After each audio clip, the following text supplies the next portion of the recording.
This podcast is brought to you by Renewal by Andersen of Central Pennsylvania, which is offering $400 off every window and $800 off every door. And that's at no money down, no payments, and no interest for a whole year, too. For qualified buyers, see retailer for details. Head on over to renewalbyandersen.com for more information.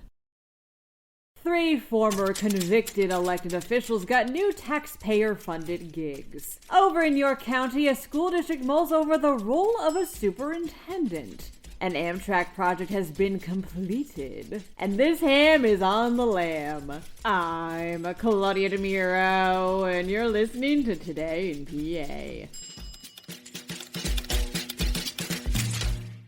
Willie Singletary, Leslie Acosta, and Movita Johnson-Harrell have several things in common, reports the Philadelphia Inquirer. Each was formerly an elected official. Singletary was a traffic court judge, and Acosta and Johnson-Harrell were state representatives. They also have convictions under their belts. Singletary was kicked off the bench for sexual harassment in 2011, and in 2014 was convicted of lying to the FBI about fixing a ticket. Acosta pleaded guilty in 2016 to helping facilitate a money laundering conspiracy at a low-income mental health clinic. And Johnson-Harrell in 2020 pleaded guilty to theft and perjury after being charged with taking $500,000 from a nonprofit she founded. Now each have salaries courtesy of taxpayer-funded positions in Philadelphia in both the Parker administration and under Sheriff Rochelle Bilal. Singletary is now a deputy director in the managing director's office, making $90,000 a year. Acosta works in a community outreach job with the Department of Commerce at $70,000 a year.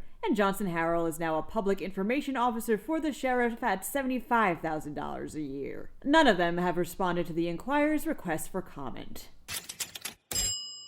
The Dover Area School Board in York County is asking itself a question that other districts in the area, like West Shore, have been asking themselves for a bit now, reports the York Dispatch. How much of a role should a superintendent have in making policy decisions? There's currently, actually, draft revisions that were made to the district's governance policy that board president David Conley presented the other day, which would change the superintendent from, quote, a 10th member of the board, unquote, meaning they weigh in directly during policy-making decisions, to a, quote, board-appointed lead administrator and manager, or basically someone whose main responsibility is carrying out the board's decisions. Conley emphasized that while he appreciates the superintendent's input, he's backing this position out of concerns of, quote, potential noncompliance. Board members who are against such a policy argue it diminishes the superintendent's position. Further information regarding this motion remains pending.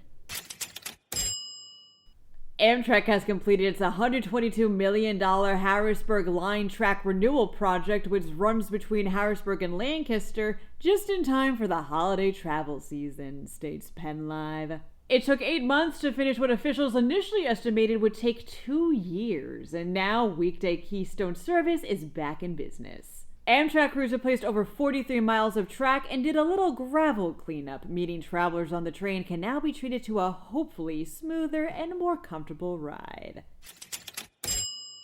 It's a ham on the lamb, says CBS Local Philadelphia. A pig is on the loose in Bensalem Township. This 4-legged fugitive has been driving cops, quote-unquote, hog wild, as it's been evading capture for weeks now. In fact, the pig has become so notorious at eluding authorities, it's become a bit of a social media celebrity. A Frankfurter Abagnale, if you will.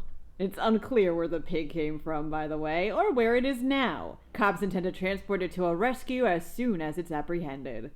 That's all, folks. For even more Pennsylvania news and beyond, drop by PennLive.com. And please remember to leave this podcast a rating and to email me at todayinpa@PennLive.com with any thoughts you may have. Thanks in advance, and of course, thanks for listening. I'm Claudia Dimuro, and tomorrow's another episode of Today in PA.